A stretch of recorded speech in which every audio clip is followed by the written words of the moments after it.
मनसेतल्या काही नेत्यांना मात्र आपल्या दुकानदारीची भीती वाटायला लागली की काय, त्यामुळे त्यांनी मित्र हो नमस्कार. गेल्या काही दिवसापासून महाराष्ट्रामध्ये जी चर्चा होत आहे अर्थातच राजकीय, ती चर्चा आहे उद्धव आणि राज ठाकरे यांच्या एकत्र येण्याबाबत, शरद पवार आणि अजित पवार यांच्या एकत्र येण्याबाबत.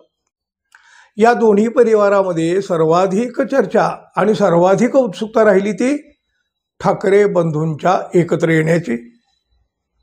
खरं तर बघा, राज ठाकरे यांनी याआधी सुद्धा टाळीसाठी हात पुढे केला होता, पण उद्धव ठाकरे यांनी त्यावेळेला प्रतिसाद दिला नाही, त्यामुळं तो विषय जिथल्या तिथं थांबलेला. आता मात्र राज ठाकरे यांनी दोस्ती का हात पुढे करतात उद्धव ठाकरे यांनीही क्षणाचाही विलंब न लावता प्रतिसाद दिला. मराठी माणसांची, महाराष्ट्राची ही गरज असली तरी सुद्धा आज उद्धव ठाकरे आणि राज ठाकरे या दोघांचीही ही राजकीय गरज बनलेली आहे. त्यामुळंच त्यांना साद घातली आणि लगे प्रतिसादही मिळाला. मराठी माणसांनी या एकत्रीकरणाचं जोरदार स्वागत केलं आहे. अगदी लोक वाट पाहत आहेत. पण मनसेतल्या काही नेत्यांना मात्र आपल्या दुकानदारीची भीती वाटायला लागली की काय, त्यामुळे त्यांनी या एकत्रीकरणाच्या विरोधाचा प्रयत्न केला. हा प्रयत्न त्यांनी केला खरा, पण राज ठाकरे यांनी परदेशातूनच त्यांच्या तोंडाला कुलूपला ठोकलं ना या विरोध करणाऱ्यांच्या. आता बघा, हा त्यांचा परदेश दौरा संपल्यानंतर राज आणि उद्धव यांच्या एकत्र येण्याच्या हालचाली गतिमान होणार का खरंच, याची उत्सुकता सगळ्यांनाच आहे.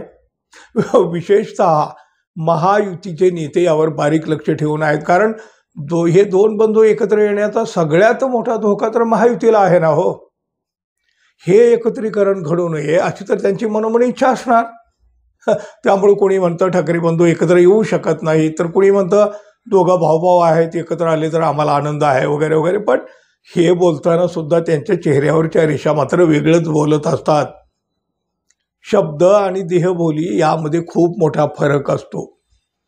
मुख्यमंत्री देवेंद्र फडणवीस यांनी आता बघा पुन्हा याच विषयावर भाष्य केलंय. म्हणजे अर्थात त्यांना प्रश्न विचारल्यानंतर फडणवीस म्हणाले, माझी पहिली भूमिका ही आहे की कुठलेही परिवार एकत्र येत असतील तर आम्हाला त्याच्या अडचण नाही, त्यांनी जरूर एकत्र यावं, आम्ही त्यांचं स्वागत करू. पण हे बोलतानाच ते पुढं म्हणाले, पण अशी कुठलीही परिस्थिती सध्या दिसत नाही. माध्यमे फार जास्त ऐकतात, फार जास्त विचार करतात आणि फार जास्त संदर्भ काढतात. दोन वाक्यामधले अर्थ काढणं हे जेवढं तुम्ही करता, म्हणजे मला असं वाटतं की फार पुढचा विचार तो असतो.